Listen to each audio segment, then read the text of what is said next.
So the first dry dock to be built around this area was Cockatoo Island. However, the first dry dock to actually open was here at Mort Bay.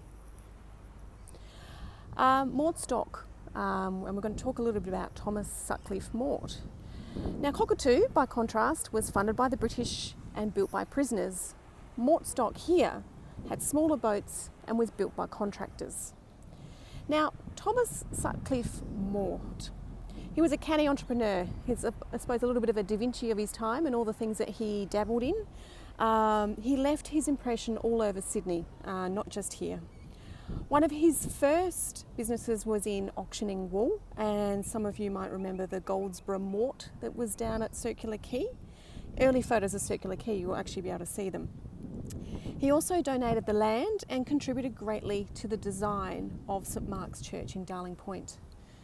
Cleverly for him, it was next door to his house, which was called Green Oaks, which was later renamed Bishop's Court, which is where the previous Anglican Archbishop of Sydney lived in, and it has been sold over the past couple of years.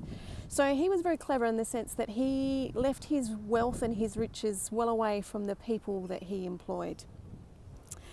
The dock itself opened in 1855, and in 1867 the management of the whole facility was taken over by J.P. Frankie, and the business moved to a more general engineering and building environment. So Thomas Mort was well and truly gone by the time of the First World War, but Frankie took over the particular site and the running of the business, and we're going to talk a bit more about Frankie shortly.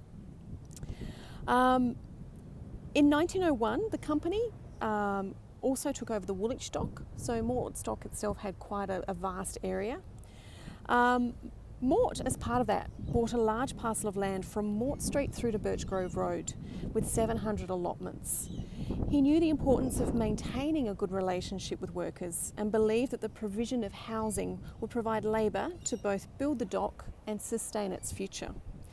So Mort declared that every man engaged upon the works who had fulfilled his engagement would be entitled to a freehold allotment in the vicinity of the dock. And if you think about it, that kind of explains why there's so many smaller houses in this part of Balmain, Birch Grove, and it's because it was allocated land.